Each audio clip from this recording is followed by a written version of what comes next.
the War of 1812, which this year celebrates 200th year since the war began. Back a long time ago, probably in the late 70s maybe, had two boys living next to me that were from Nazareth, Pennsylvania. And they asked me questions about it and so on. And I said, well, look, let's jump in the car and go down to Morrisburg and have a look at Chrysler Park, where one of the battles were fought, and you can see it, and so on. So they went down, and of course, Chrysler Battlefield was a case of where the Americans lost the battle. And they went back to the United States, went to the schools, and they were going to a separate school in Nazareth, Pennsylvania. And the one youngest fellow said to the nun in the history class, when she said, the Americans have never lost a war. He said, teacher, they lost to Canada. He was sent to the office. The principal sent him home and wanted to see his parents because of this thing that he did that was just so terrible, saying to all these students that the United States had lost a war. Well, I don't propose today to suggest to you that I can tell you who won. The War of 1812 is very complicated. It's not the fact that the battles were very complicated, it's what was taking place about the same time and after the war. And I'll try and give you a little insight into what it was. At the particular period of 1800, Britain went to war against Napoleon and most of continental Europe. And it was committed there to a very high degree. And sending its troops to several places. And its navy was being built at a very fast degree. And they were trying to control the water. They did not do that until 1804, when the Battle of Trafalgar, that Nelson won the Battle of Trafalgar. But the biggest problem that they had there was the fact that they had 140 ships of the line out serving in the oceans of the world, trying to protect their trade, bring trade in, and so on. And of those, they used to have to get their lumber from the Baltic states. Napoleon controlled the Baltic states, so they got their lumber from Upper Canada. Well, Upper Canada, which is now the province of Ontario, was just a meager little nothing. At that particular time, in the time of the building of those ships in the period of 1801 to 1804, there was probably 55,000 people in Upper Canada. And half of those people were United Empire loyalists who came from the United States and were not interested really in much of what Britain was doing. But they did, and most of you have probably seen pictures of the ships loading with the timbers in Quebec City, taking the oak and the pine back to Europe to build the ships out of. Well, England did control the waterway. And at that particular time in the United States, in 1801, there was a fellow that you've probably all heard of, Thomas Jefferson, elected as President of the United States. And Thomas Jefferson was the epitome of what the Republican Party stood for in the United States. Keep your bloody nose out of politics and wars in Europe. Don't go near them. And that was his idea.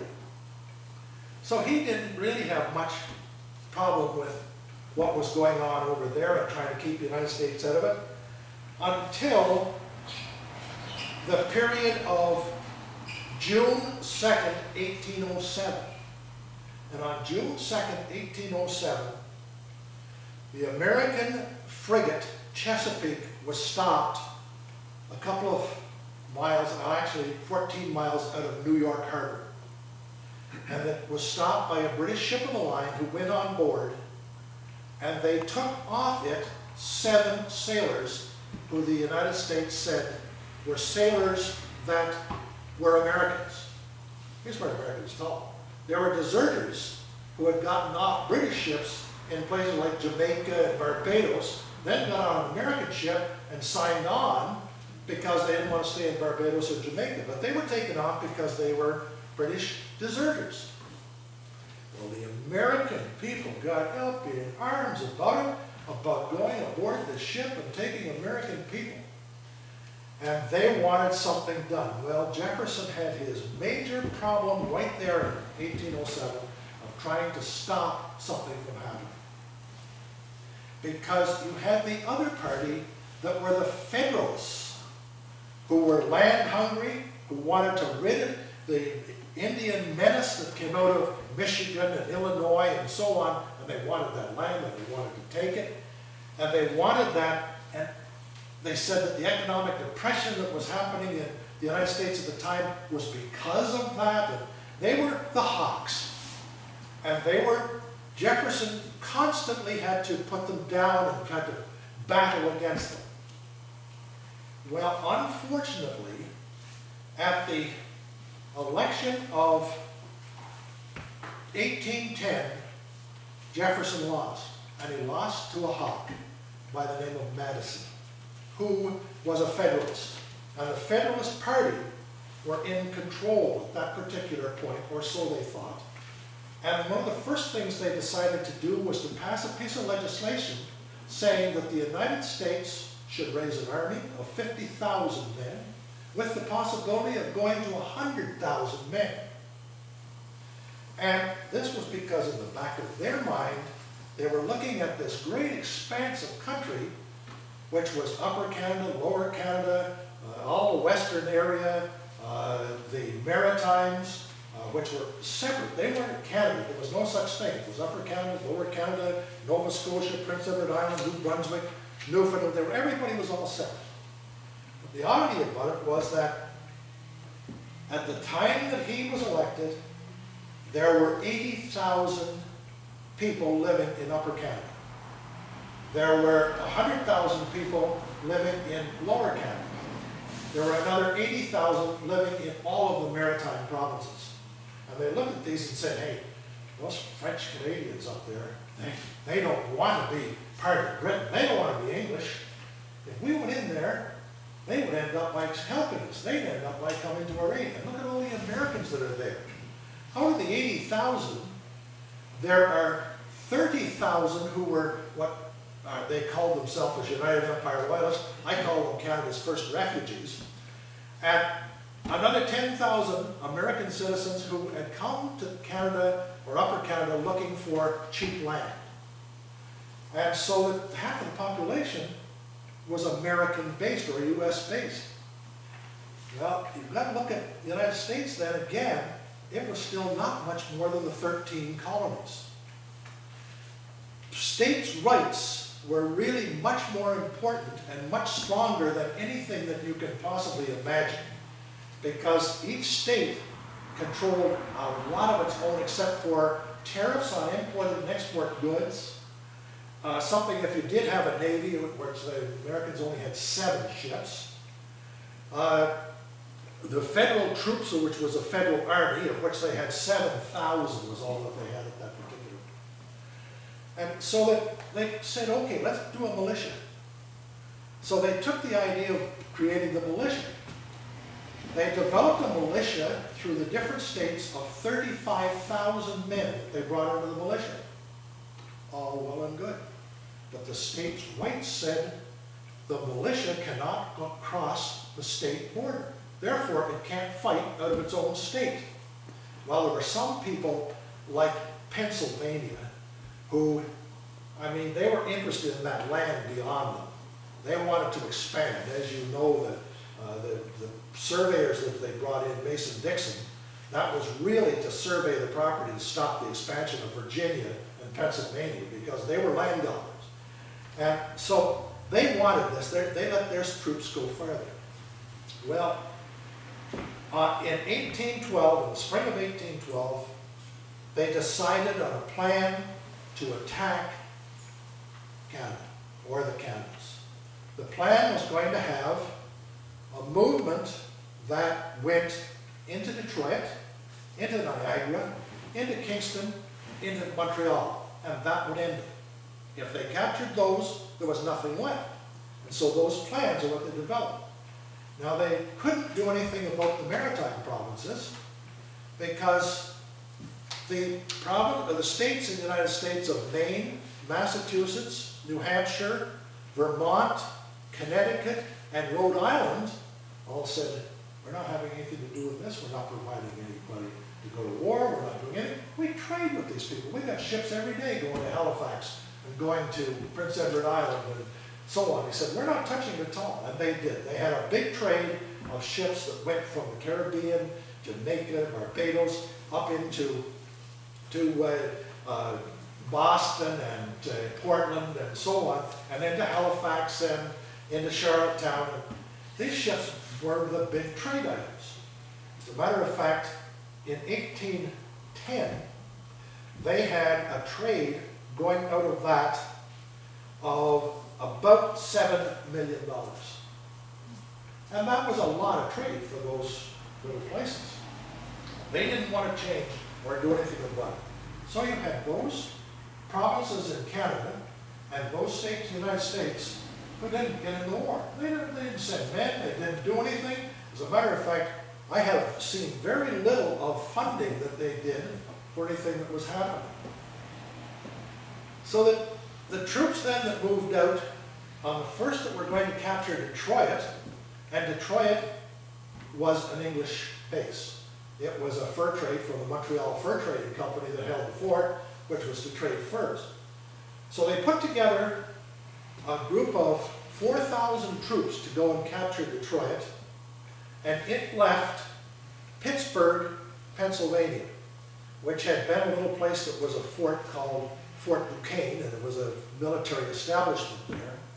And they went up through where the famous Pennsylvania State College is located, right on the road. And what was the highway there, 122? Route 322. Route 322, which is basically the same route.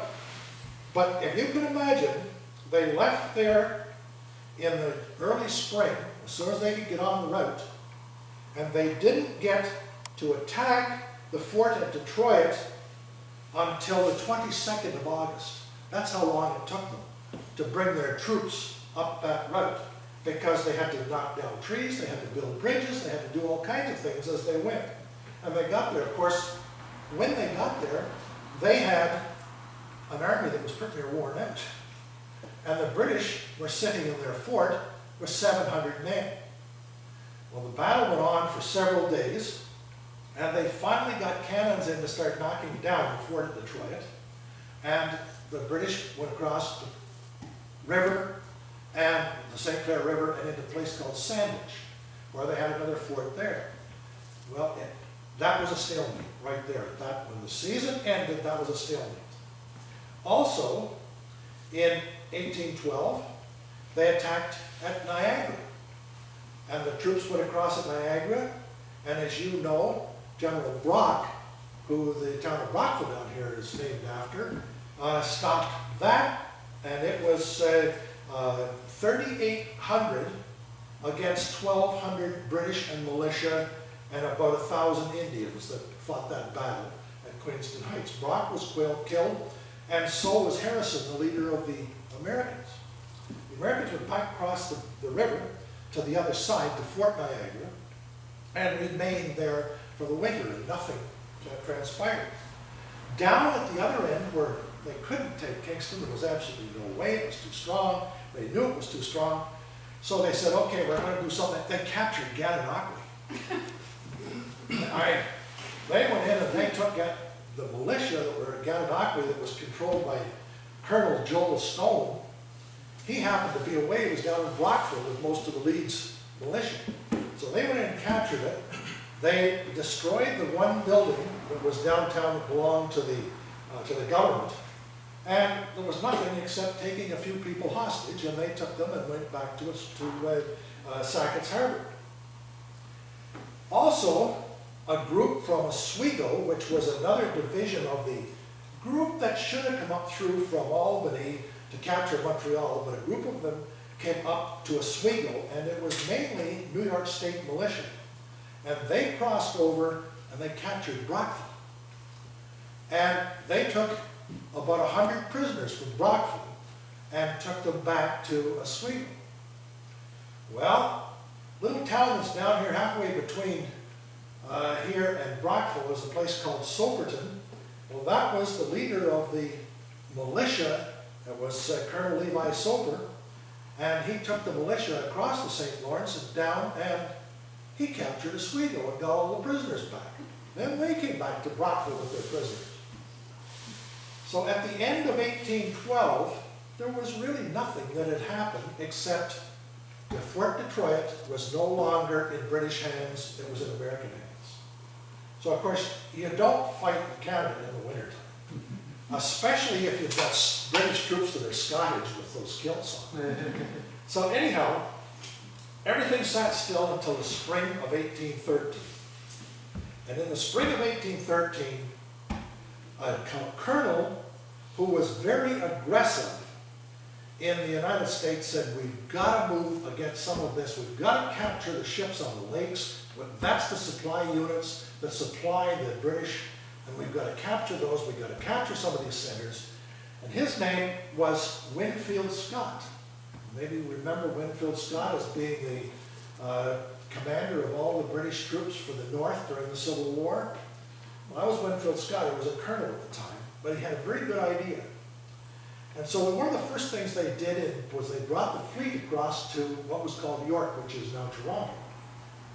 And on April the 17th, they captured York, because they went in there with 3,200 troops and 9 ships. And the fort at York had 700 militia and British troops in it, and they captured it. The troops managed to get out of there, and they went, most of them, to Kingston. They went down, which took them about 3 or 4 weeks to walk to Kingston. But they captured the fort there, and they held it for a couple of days, and then they decided it wasn't any value to it. So what they did was they burnt all of the government buildings, and they burnt Fort York. Now, Toronto was the capital of Upper Canada, and so all of the Parliament buildings for the province were there. All of the structures that were used for the Justice Department were all there. All the housing for the people that were members of the Upper Canada legislation were there. They burned all of that. All the stuff that was down the shore. And then they, as you can imagine, with those kind of roads back in the states that came up through to get to Buffalo to load, or to get to Niagara or something, they had a supply problem, so they took every drop of supplies that they found. And that was the most important thing for them that they did in York, was the warehouses that had the supplies for the British troops to the west. Well, then they decided that what they better do is they better bombard Kingston. And they sent the ships down to bombard Kingston, and they held the troops then, some of them on Wolf Island, but some of them on Carleton Island. Now there's a strange piece of property. Carleton Island was where the Provincial Marine, which was the body that was the Upper Canada body that was really part of the British Naval Division, but it was called the Provincial Marine, and it was on Carleton Island, which was American property ceded to them after the War of Independence, because the line ran north of Carleton Island, but that's where they had their base.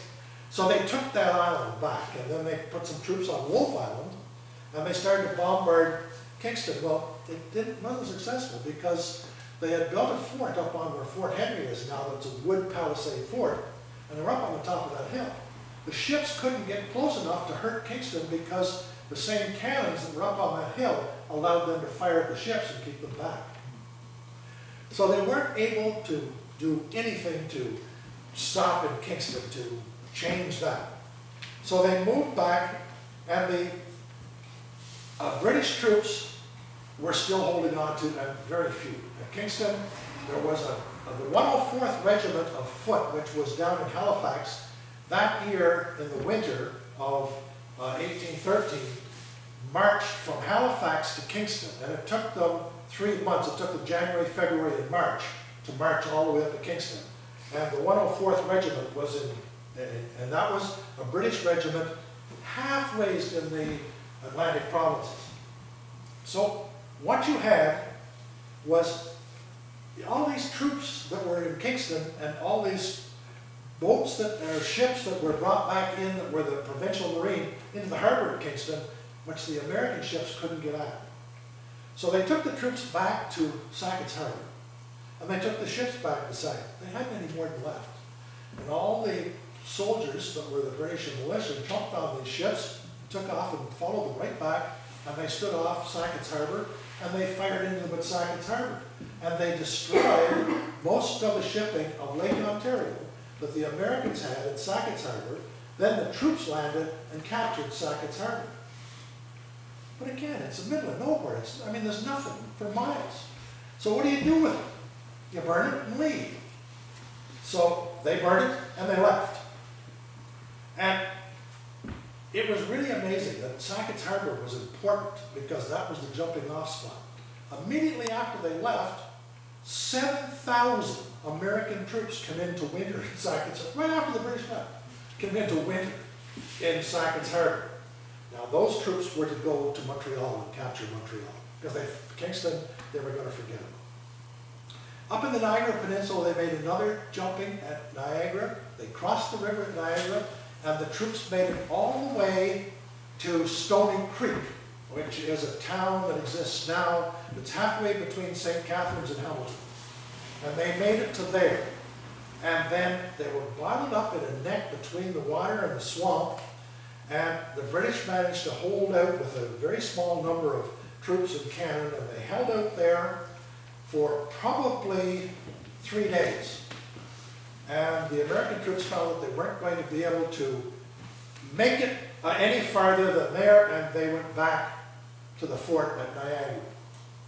Well, at the same time that that was happening, the troops that were down in Albany had made their way up through, heading for Montreal, and they were coming up through an area that was a river valley called the Chattagay River. And Major de Salisbury, who had a company of French Canadians that were called voltigeurs, and some of the Leeds militia, and they got cannon mounted on both sides of this valley. And when the 4,000 troops were making their way up through this valley, they ended up by saying to them, let them come, let them come, let them come. And they let them come until they all got where they could see most of their military units, but not their supply units or their artillery, but they could see, and they started the bombardment. And also the voltigeurs were like the Kentucky long riflemen, who had never come up and never joined any of that was happening up north. But the Kentucky long riflemen, and you've all heard the story about them, how, I mean, they could shoot the eye out of a squirrel at 300 yards. Well, these voltigeurs were the same.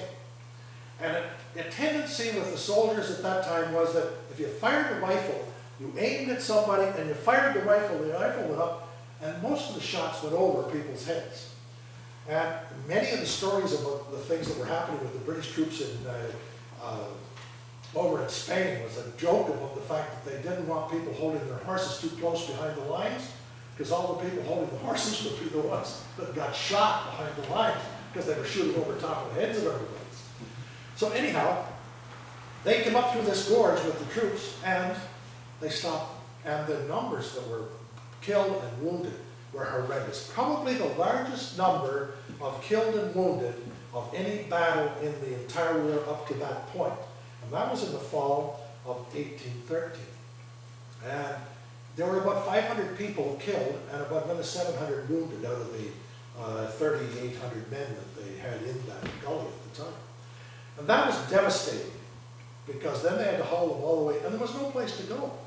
There was nothing. The closest was back to Albany, because they had nothing. But they decided that where they were at that particular point, and they took them to a spot where they built a fort at the head of Lake Champlain. And the fort they built up on the top of the mountain, right above Fort Ticonderoga. If anybody has ever been there, there's a fort on the mountain on top of that. And that was the fort they built to house themselves for the winter. Well, unfortunately, what happened at that particular point is that Napoleon lost. Thank you very much. Napoleon lost, and the Americans didn't realize what they were up against, but they're up against this huge army that the Americans had no idea even how big it was that had fought against Napoleon. Somewhere in excess of 70,000 British soldiers. 140 ships of the line. And there was, I mean, this was scary. They didn't really know what to do. They then tried to stand their ground. But the British ended up by going in, and they went into Washington, captured Washington. But what did they want with Washington? Nothing. They didn't want to take America over. They didn't want it. They had solved that problem when, 50 years before that, when they lost in the Americans' battles for independence. They didn't want it. So what they did was they burnt the Capitol and burnt the White House. That's the reason it's called the White House, is because it was made of pine, it was set on fire, and they got the fire out the next day after the troops left, but it was just a black charred room that was on the hill. And there was this, in order to use it, they painted it with whitewash, and it became the White House. And that's the reason it's been the White House ever since, is because it was burnt for that. It was a definite stalemate. The Battle of Plattsburgh, which was, turned out there was lots of military there, lots of British at the north end of Lake Champlain, and lots of military of the Americans at the south end. But they fought a gunboat battle on Lake Champlain. And it ended up the Americans won. They were triumphant. And they won. They finally won. And they drove the Americans, or the British, back to Montreal. So they were ready to sign a peace treaty. So on December the 24th, they signed a peace treaty. And they said, okay, the war is over. But nobody told the troops that were going into New Orleans. And the British troops that were going into New Orleans, and fought down there against Andrew Jackson. And there's a lot of tales about happening on the 8th of January was when that took place. But the story I like best about it is the fact that the British had to go through these swamps, and they tried to bring barges with their cannon and cannonballs up through the swamps. And there was a rebel there he was a pirate, and his name was Jean Lafitte. And he went in and he blew the dams in the reservoirs for the water that they had to cross. And they couldn't bring their barges with their cannons, and they couldn't bring the cannonballs. So that there was enough room then for the small boats that they brought, that the troops were in. So what they said was, okay, every troop going to the front, every soldier will have to carry a 20-pound or 12-pound cannonball in their backpack. So they put the cannonball in every soldier's backpack, and they get in these boats and start hitting. Well, Andrew Jackson realized what was happening, and he saw this. So he brought his Kentucky long riflemen down, and they didn't shoot at the soldiers. They shot at the boat. Punch a hole or a couple holes in the boat sank. What's the guy going to do with a 20-pound cannonball in his backpack? So down they went. They had mutilated the army before it happened. But they arrived, and most of you have seen the story about the attack on Hollywood made a big movie about it. But again, there was a problem, because if you dig a hole to dig a trench or to build anything in New Orleans, in the bayous, it's water. So they couldn't build that, so what they did was they were never able to ship cotton out because of the blockade. And the Americans had all the cotton. They built their wall out of cotton and put their cannons up built behind that. But the British didn't have any of that. But they had captured several boats with barrels of cane sugar on them. They said, hey, we got these boats down there. So they brought all the cane sugar up. And they piled the cane sugar where their cannons were going to be and set it up. And so then the cannon battle started. Well, when the cannon battle started, they were firing into the cotton balls on the American side, but they were firing into the cane sugar barrels with this liquid sugar. And as soon as you broke a barrel, 40 gallons of liquid sugar ran in. Well, you had thousands of gallons of liquid sugar that your troops had to cross. It became something that they just couldn't do. Well, after the fog had lifted and the cannon rifle fire had stopped, the British realized that the number they had lost, and they left. They backed out to their ships. So thus ended the War of 1812 with that battle of January the 8th, which was 3 weeks after the peace was signed.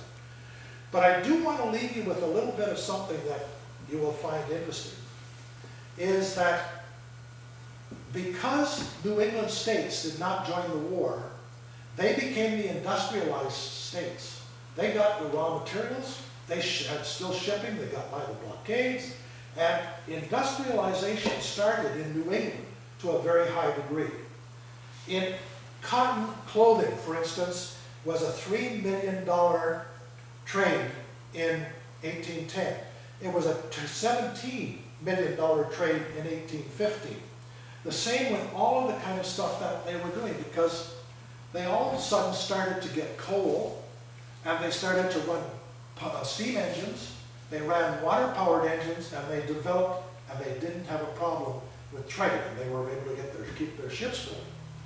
Well, the big thing that happened out of that is the fact that when the American Civil War came along in 1865, the American Civil War was won by the North because of the fact that they had the industry. And that industry was a result of what happened in the War of 1812. Which all kinds of these things happened. And the Rideau Canal was built as a result of the War of 1812. The Americans needed settlers for a militia that weren't American sympathizers, and so they brought all kinds of people over to settle. All the people through this area that settled from 1818 to 1823, like the Stedmans, the Leggetts, the Rosewells, all these people come in, they got free land, free transportation to come in to form a militia. One of the guys that really made out well as a result of the War of 1812 came and built a mill at Bedford Mills at Mississauga Creek. And his name was Colonel John Kilburn. Every time you go to Newbury, you see his name up there. But he was the man responsible for all the supplies to the British troops in Upper Canada. And he got fabulously wealthy. There were a lot of things that come out of the war, except no one ever said who won it except Theodore Roosevelt. And Theodore Roosevelt said the Americans won it, and they had to stop the Americans, or the British, from taking Americans off American ships and putting them into a fight against the French.